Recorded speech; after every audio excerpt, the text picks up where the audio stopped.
What is going on, ladies and gentlemen, boys and girls? If you are watching this right now and you're watching most likely on a replay, just live chatting for a few minutes as the video for today's NBA two-game slate tips off. Brooklyn and 76ers play tonight. Nets and 76ers, I guess I should say.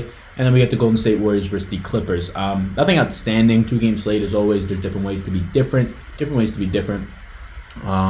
So yeah, if you're watching this on the replay, hit me with a thumbs up. If you're joining live, feel free to ask questions. This is what this is all about. It doesn't have to be about the NBA. It could be about the Masters this weekend. I played my first DFS golf this weekend, played some showdowns, played the Masters, mainly a 333 contest, 100-man field, 10K to first, where I came in second, where I was leading first place throughout the entire back nine on Sunday. The final hole, I was finally tied for first place at 539, and it came down to with Tony Finau. I had no players left. My opponent, which was Moke Lovin.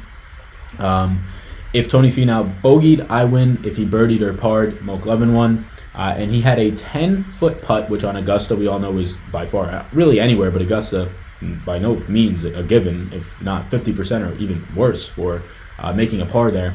And he hit par. I lost by 0.5. It absolutely stunk. We can go to it now, actually. It stunk, but I mean, winning money is still fine. Possibly winning $1 million, that'd be nice. I got a free entry to the showdown, which I believe is, I don't know, the NBA championship. It's in May. I don't know what it is. What's going on to the people who are joining? So let's go to this guy right here. Ended up placing second overall. This was my Masters lineup. Took home 5K, 333 buy-in. Obviously, great return. But the fact that I was winning the 10K first place, you can see right here. Look at this. 50.5 point loss. I was hoping for a stat correction somewhere. Did not get it. Things that hurt last, right down the stretch. Tony Finau, if you watched second to last putt of the whole tournament. If you were watching, I imagine you were, because Tiger's putt was right after that to pretty much win it. He got a par in the last hole. It was about a 10-foot putt, and that par just was a $5,000 swing. If he misses the par and goes for bogey, I win by a half a point. The other thing was right before that, Webb Simpson birdied on his final hole on 18. If he doesn't birdie, I win. So very frustrating in terms of not winning $5,000 more because Jesus Christ, that would be incredible. But this was the line that I went with. This was my main line. I wish I entered it into more, but like I said, this was a 333 buy-in, so I stuck with this. This is the Masters lineup that I fielded for the 4 days. Had it in the 100K to first. Took home, I think, 60 or 70 in that. Wish I would have put it in more spots. Felt good about Bryson all weekend. Obviously, last day started to suck. The Eagle helped a lot, or the Ace, I should say, helped a lot. Hole-in-one. Cantley fired back. Cantley was in first place up until the last few days. And again, if you're just joining, if you're not into golf, don't worry about it. Ask me NBA questions, whatever. The NBA video is almost up today. And I'm going to be making golf videos. If the Heritage salaries release any second, I will be putting them into my projections, or my, not projections, but database, and I will make a golf video for the Heritage, a first look video, talking about prices and things like that. But Cantley was in first after getting an eagle. He was at minus 12, and then he dropped to 10. That hurt a little bit, obviously. I mean, 0.5 margin of error, if just a half a point difference and one less bogey, and I'm making thousands of more dollars here. Bryson felt good about Ricky. I just like the Ricky versus Bryson pairing more. I felt like it made me a little bit more different, and it did. Kisner, too cheap for his odds, and I'll talk about that. Kuchar, $88 points is fine out of a guy who's 50% owned. And then my guy, who I was most excited about, was Xander. Made 25 birdies in this contest. Had no eagles or anything like that, but 25 birdies to only 11 bogeys in this contest. Finished second, tied for second, was in the lead for a little bit. 11% ownership, gotta like that. So that's how the Masters treated me well. I would be playing the Heritage, and I would be covering more golf, mainly because, and let's get back to this, mainly because I kind of talked about it in Discord. The MLB right now, you could be playing it and having fun, I guess, but it's not set up for players to win. So I will not be playing it. You have to get top 5 finishes if you want any hope of winning in lasting, in terms of profiting. If you're just playing for fun and you don't care about losing money, then fine, but I don't think that's smart. MLB's rake right now in some of their contests is ridiculous, and it is not a spot where you will be winning a ton of money. It is not a spot that if you're not finishing top 5, you're going to be losing, or even top 10 maybe even, you're going to be losing a ton of your money. If you're entering 1 or 2 lineups, it's likely not going to help. So MLB, until they get their rig fixed, I'm really not going to be playing much. I've only played 2 or 3 nights this year, looking more into how they're really controlling the rake. It's pretty bad. So, yeah, that's where I'm at with that. If you have any questions, just drop them in. I'm here until this video uploads, which is probably like 10 more minutes. Questions about golf. I'll probably make golf DFS videos, just want basics, maybe over the next couple of days. I know the Heritage starts Thursday. That gives you 3 days to prep. So yeah, that's probably where I'm at with golf. I got hooked. This is one of the best Masters ever. I usually watch golf on Sundays when it matters, but I watched all 4 days and I was loving it. So yes. Let's see what we got going on in terms of where this video being uploaded is at. And I think it went up 52%. Yeah, so let's just get all the stuff that we need to on that guy. Don't mind me while I do this. I figured just answer any questions. I know this is early in the morning. This is one of the earliest times I made a video, at least in the morning. 8:17. It was up early. Want to handle some stuff today. Excited to be back making video after taking 1 day off. Felt like a lot, but yeah, we're back. Put these guys in. How'd everybody do? I mean, Masters. Whenever you're watching this, drop down in the comments. How'd you do if you played the Masters? How'd you do if you played NBA over the weekend, the playoffs? Obviously, now we get a lot more stability, at least in theory, in minutes. But we might not actually be getting that. Because, at least from Brooklyn's side, their minutes are still up in the air. And same for some part with the Sixers in terms of Joel Embiid. What about making a DK Tiers NBA video, says Brandon. Yeah, Brandon, that is I know a lot of people have been playing Tiers. I just personally haven't.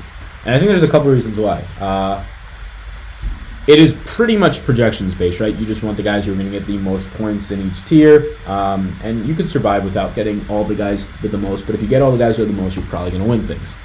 But if I'm trying hard to win at tiers, at least in tournaments, and winning a lot of money like I am in normal classic mode, and I'm only going to be taking home $2,000 at the end of the day because tiers just isn't that big yet, for me to put my time into trying to really strategize and my overall max payout is $2,000 as opposed to 50K or 100K, it's tough. Now, I play a lot of tournaments where the max payout is 3,000 or 4,000, but there's only 50 people in the entire field, right? 100 people in the entire field.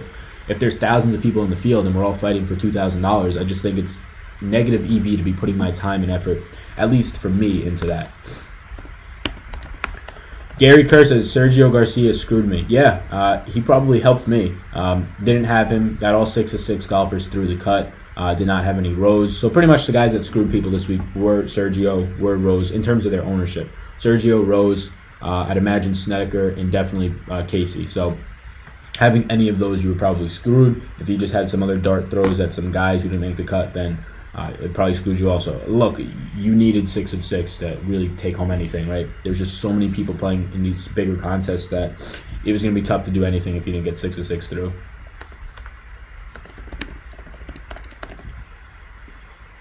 Thanks, Al. Yeah, no problem, Brandon. Like I would make tiers videos, but I don't watch tiers. And to be completely honest with you, far majority of people who play DFS don't play tiers. They probably don't even know about it. So like in terms of getting views on YouTube and just getting reach, it wouldn't get any reach, right? Like it's going to be like when I start playing WNBA. I like WNBA, but I'll try and make a video or two, but there's probably a great thing. Anything you can do to help, Gary. Thank you. Appreciate it. Appreciate you being one of the 5 of 6 instead of 6. No, I'm just kidding. But no, I do want to get any advice, Gary, that you have, just in terms of, I don't know how long, if you just started playing golf, but I'm going to be covering golf now, and I do have, like I said, this is my golf data sheet, which is going to be optimized more when we get to it. It's right here. Obviously, these are the names from the Masters, but all the stats are updated. There's going to be more stuff on here. I'm going to be covering golf. I got hooked. Like, I'm not even kidding. Hooked this weekend. I loved it. So if you have any advice in terms of things that you want to know more about, in terms of things that you like seeing from Pat Mayo's content, whoever it might be that you listen to, let me know, because I want to break down into golf. We got a couple of days to break it down, so let's do it. But getting back to Brandon, yeah, like I'm going to start making WNBA, or I'm going to start playing WNBA in a month, and I'm excited actually for that. But in terms of making content, I'll try and make video here and there, but there's probably a good chance that like 50 people watch it because nobody's searching on YouTube WNBA, right? Especially WNBA Draftkings. So We'll see, though. Tiers right now not on my radar. I imagine as years goes on and DraftKings and the DFS space continue to just grow, especially now that it's legal in terms of gambling in general, so a lot more comfort for DraftKings to grow, a lot more leeway in certain states, things like that. Yeah, I imagine tiers will grow. Once we start getting to those 5-figure prize pools is where I'll start to jump in. And then tiers cash, like maybe that's a nice way to gain an edge. I have not gone there. Like playing cash and tiers and just trying to pick the guys who will score the most that night seems like if you're paying attention and know your stuff and have a projection system like I do, like you should make money, but I don't know. Maybe I should get there a little bit more. This YouTube video is for the most part, I think, it's all optimized. So yeah, so right now what I'm waiting for is DraftKings to release these salaries for the Heritage, because I'll throw those in. I'll get all this data to fully populate. I'll make it look a little prettier, and I'll put it up on Patreon, and we'll break it down in a video. The goal is to do a first look. So yeah, this was a nice weekend, 5K. That is the most I've ever won. People have asked me before, how much have you ever won? I personally do not play that much of the big prize pools, and when I do, I don't have 50 lineups in there, right? Sounds good. Thoughts on not playing any players over $8,000? I imagine you're talking about golf, right? I imagine you're talking about golf. Because in NBA, I would not do that. So if we're talking golf, not playing any players over 8K, have the salaries come out yet? Because I don't know what the salaries look like. I know that when you play at Hilton Head, which is the Heritage, South Carolina, that usually people who played in the Masters the week before, for the most part, won't play in this tournament. They'll just take it off. And the ones that do play won't win the tournament, right? I think there's only been like 2 or 3 people ever to play in the Masters the week before and then win the Heritage. So that's interesting, right? I mean, we're going to have guys in this field. I would imagine you're going to have Kuchers, you're going to have Malinaris. Oh, okay, Gary, so you're talking about NBA. But yeah, I mean, let me just quickly look and see if these salaries are out yet. I mean, the thing starts in 3 days, less than 3 days now, right? Tuesday, Wednesday, yeah, less than 3 days, 69 hours. Nice. I want to know what the salaries are. I want to cover this now, but we'll probably get them later this afternoon. So NBA, not playing a guy over 8K. Look, you're going to be different for sure, but I think it's extremely dangerous tonight. And let's just go to the salaries on DraftKings. Not playing a guy over 8K tonight is scary because the salaries are cheap, and you could, both at the top end and the low end, there's a lot of viable, and I talk about it in the video that's uploading, a ton of viable value in terms of 3K or 4K and below guys. But not playing a guy over 8K is extremely scary when, I mean, looking at it right now, the guys who are over 8K, I have strong interest, very strong interest in 2 out of the 4 and interest in all 4. Not playing Joel Embiid today at $9,800, I think, is the wrong move. Obviously, if he's out, you're not playing him, right? But he played as injured as he possibly could play in the last game for 24 minutes and scored 56 DraftKings points. That's insane. He was averaging like 2.5 DraftKings points a minute. Obviously, I think he had 5 blocks we can check in that game, which is not something that, at least for Embiid, will stay the same. Closer to 2 to 3 is more realistic. Having 5 blocks, having 4 assists, a productive game in 24 minutes of play, right? I think he gets more minutes today if he plays, but here's the thing, this Brooklyn team's that bad. At $9,800, if he plays 25 minutes, I feel great about that at $9,800. He's too cheap. Your other options over 8K, Russell and Curry.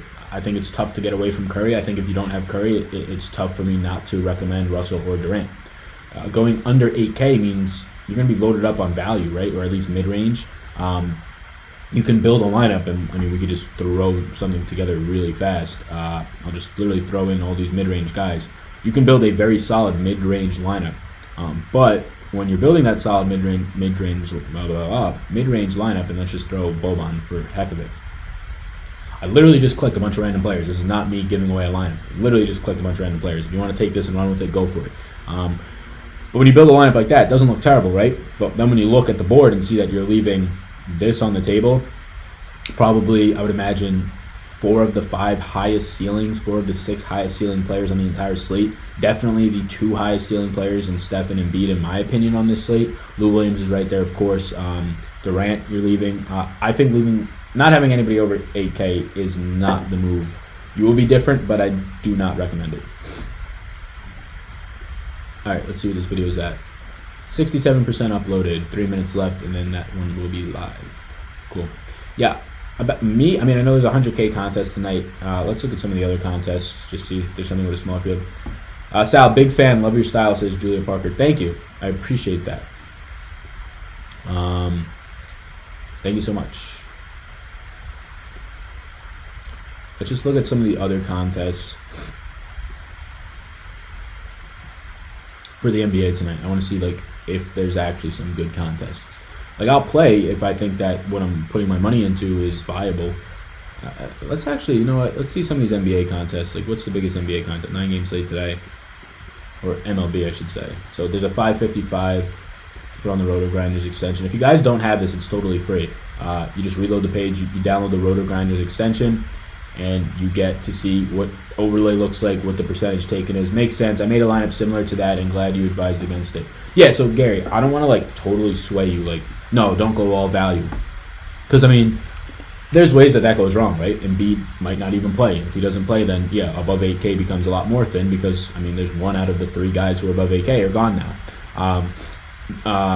Russell, I think, is overpriced. I much prefer Steph at that place. But if you're a guy who tonight doesn't see Steph going for back-to-back 60-point DraftKings nights and you'd rather focus more on the Klay Thompsons of the world and the Lou Williams and things like that, then that makes sense. And then getting some of the other pieces of Golden State since they have the highest total. Yeah, I think that going there makes a lot of sense if you'd like. But I think if Embiid is in, if he's starting, I think now we know that his floor is around 24 minutes if he's starting. Like, he came out of the game to get maintenance done. If that doesn't happen, he plays closer to 30 minutes, and this Nets team he just absolutely demolishes. Another thing, and you'll see it when you watch the video, anyone see Simmons? What's up, Brandon? Anybody see Simmons bouncing back after those boos? I mean, maybe if Embiid's out there, I wouldn't want him. It's just based on pricing. I'd rather go up to Russell, who's the point guard controlling his offense. I'd rather go up to Steph, who's in the highest game environment in terms of total and team total, and a point guard controlling his offense. When Ben Simmons, yes, a point guard, but in terms of being the main guy in his offense, he's not there. You could debate that Steph's not the main guy in his offense, but when it comes to playoff time, Steph is going to be out there for 35-plus minutes, and he's going to be shooting 20 shots, whereas Ben Simmons might shoot 7 shots, and he's a much worse shooter, and his rebounding percentage goes down a ton since Tobias Harris has been there and when Joel Embiid is on the court. So, look, a one-game sample, Ben Simmons can go for a triple-double tonight. I would much rather have Klay or Russell, though, at least in terms of what they can get median projection-wise and ceiling. I think they both have big ones. Listening here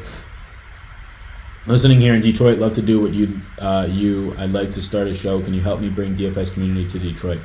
I mean, just, I guess, start a YouTube channel, and I got some camera equipment here, green screen behind me, ring light in front of me, laptop, edit it, go live. I mean, there's like, at least people want to know like how I grow a YouTube channel.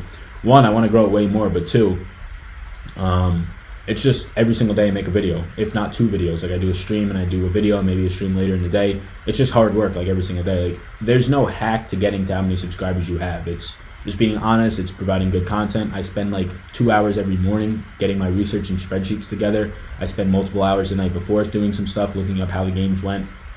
It is, I mean, I'm in college. I don't have a full-time job. I have a part-time job. It is pretty much a part-time job every single day for me, and I love it. So I would say if you're trying to get people, at least in Detroit or wherever, in terms of just getting reach on DFS and starting a show, just start it. You're never going to start it unless one day you just say yes and you go online and you buy if you have a webcam on your laptop, that's fine. You go online and buy a $500 camera and you just start doing whatever you want. Because otherwise you're just going to stay stuck. You could YouTube a lot of things in terms of how to make a YouTube video, things like that. That's all tactical stuff that I can't really just explain because it's straightforward if you just look up some videos. But it's really easy. 6 months ago, I had no idea how to work a camera. I had no idea how to make a YouTube account. I had no idea how to live stream. I had no idea about any of this stuff.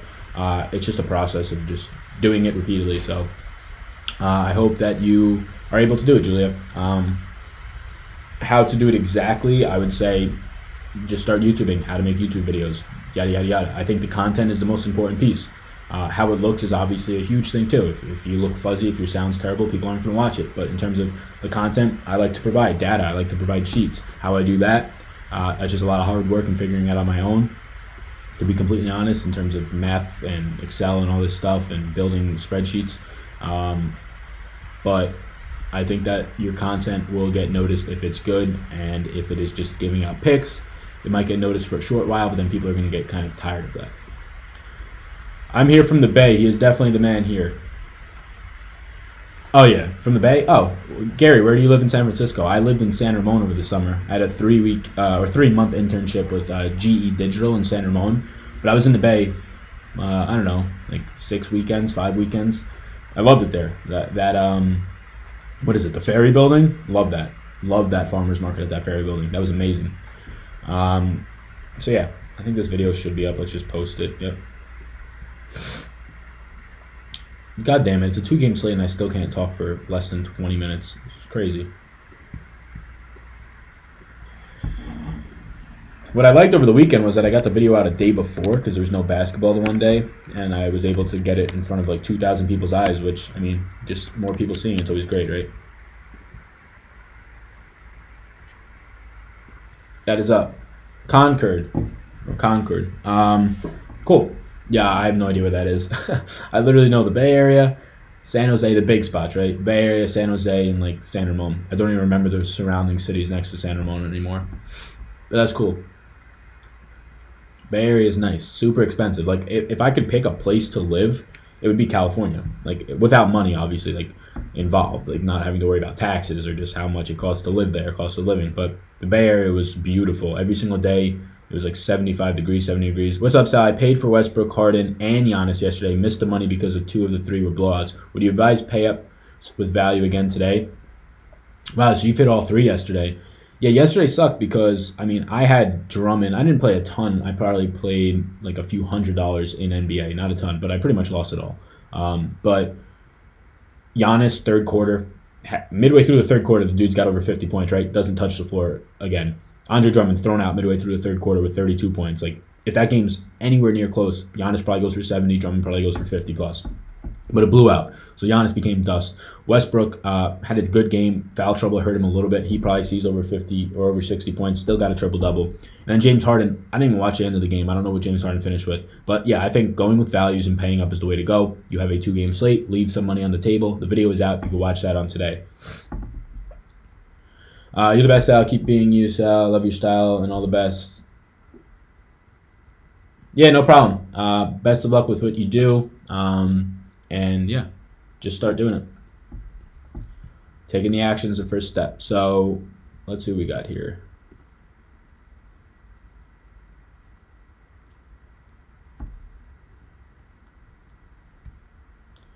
That video is up. The 22 of you guys watching this and girls, what is up? What is up? I'm about to bounce. I just want this. What do we got here?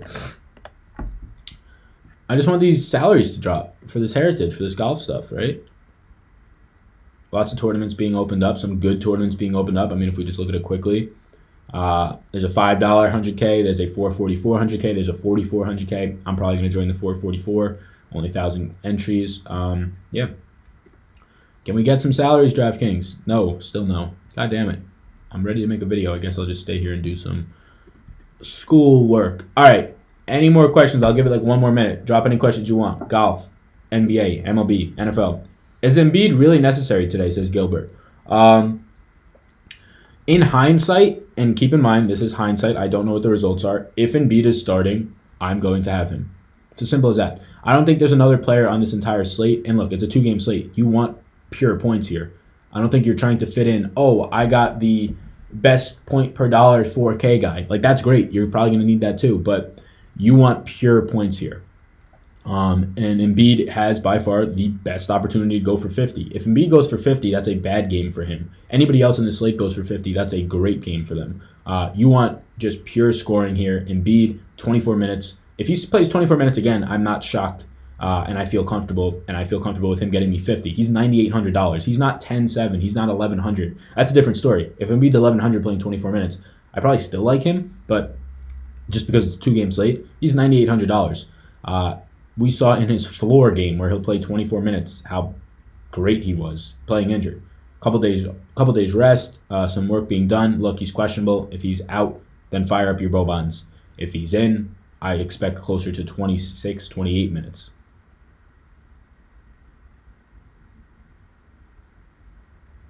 So do you think Pat's going to score 35 DK DraftKings points? Pat Beverly, do I think he's going to score 35? I wouldn't say I think that. I think I'd say lower. I have Beverly projected for 25, which at 4,900 makes him a fine play. Pretty much hits value. Is there enough value to play Embiid, Curry, and Russell? I would guess yes, Gary. I haven't built a lineup yet. I will start building a lineup again. It's a 2-game slate. There's going to be no news outside of just Embiid, and I guess we have to wait for Ed Davis and Dudley, but no real news that's going to impact me. So I'll probably build a lineup a little earlier today just for fun. I would guess yes. I mean, 9,800, 8,800, and then what, like 8,700 in terms of their salaries. I would guess yes. Russell is 84. Yeah, I would guess yes because that's pretty much 2 below 4K players you need, and I think there's 4 viable ones. Brandon says Biggs versus Brooklyn. Yeah, enough said. Biggs versus Brooklyn. You're right. Not only Biggs versus Brooklyn, but the arguably best offensive player, and I would say the best offensive big. I mean, Jokic is right there with him, and I don't think that's a hot take at all. But arguably the best offensive player against Brooklyn, which Biggs versus Brooklyn is a real thing. Yeah, Embiid at 9,800 is factored in for his injury, of course. I believe that's why that price is there. Factored in for this fact that it's a 2-game slate, trying to maybe take ownership into different ways, but 9,800 is way too cheap for a guy who's averaging on the year 1.6 fantasy points per minute. And today's projection, at least for me, today's projection for Embiid for me is 1.8 fantasy points per minute. That is ridiculous. That is insane to project that, but that is just how it's going to go, and I would not expect anything less. I have him projected for 30 minutes today. He gets me close to about 55 fantasy points at 30 minutes, but to be completely honest with you, this needs to be bumped because he's playing Brooklyn and it's not factoring that much. So let's put him at 28 minutes. Let's change it over here quickly. And this will be updated on Patreon. So if anybody wants access to all this, it's on Patreon. If you want to just support me over there, you can, whether you want this or not. Let's put Embiid at 28 minutes. I don't know what other sites have him at. I could check later to baseline it, but I'd rather just be myself here and not just conform to the group think.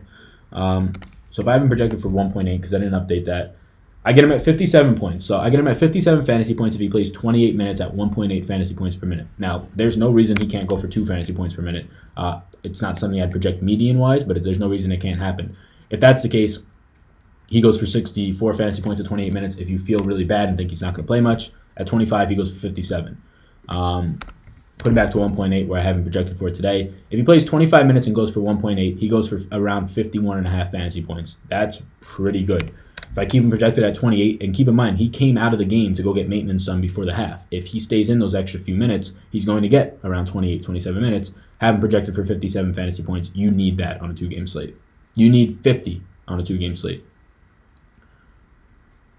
Gilbert says, so Embiid and Boban together will work. I don't know. Embiid played 24 last game. That gave Boban 15 minutes. They both were insanely efficient point per minute wise. Big reason why is because of the matchup. I would not feel comfortable playing Embiid and Boban personally. Do you think Ed Davis is going to play today? I would say Ed Davis plays today. He sprained his ankle in the third quarter, and I think he played after that. I think he's fine. And they look like LeVert going to be a real problem in the series. Yeah, LeVert's back. By all accounts, the last 2 weeks of the season, LeVert's been real good. The only concern I have with LeVert is his minutes. Like, he's being super efficient in the minutes he's playing, and they should give him more minutes because he's producing. But they haven't really just unleashed him in terms of getting like 30-plus minutes, at least consistently.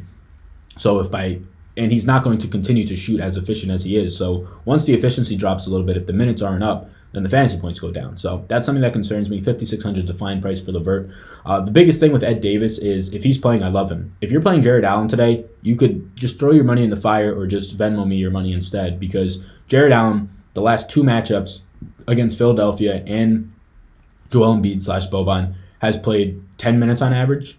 Jared Allen is not the right matchup to defend Joel Embiid or Boban for that matter. Jared Allen is a complete liability. And the fact that they handled the 76ers and won without Jared Allen means that I imagine Jared Allen does not see 15 minutes in this game. If Ed Davis is out today, then maybe they bump him up a little, but I'd imagine they dust off Hollis Jefferson before they try and run Jared Allen out there. What's up, Oscar? Embiid plays? Question mark. If I had to put my money on it, I'd say Embiid plays. Look, he played in the last game. I didn't see any news about any injury being shaken back up or reoccurring. The only reason he left the game was because that was already scheduled. He was going to leave the half before the half to get more maintenance done on his leg. So nothing's flared up. He played 24 minutes. They're in the playoffs and they're down 1-0. I imagine Embiid plays. Unless after the game he had some swollenness in his knee or something and they're concerned now and we don't know about it, that's the only way he doesn't play. But based on the information we have, I imagine Embiid plays. He played 24 minutes in the last game. They need to win. I imagine he pushes closer to 30. I have him projected for right now 28 minutes here. It was 30, but we'll put it at 28. I can't see how he doesn't play. They're in the playoffs. They're down 1-0 in this series. Like, they want to win. If he's not playing, there's great concern with his knee then. I'd be extremely concerned about his knee if he's not playing tonight because then they're at risk to go down 2-0 in the playoffs, and that means that there's a real issue, potentially like surgery, knee ligament type issue in the offseason for Embiid.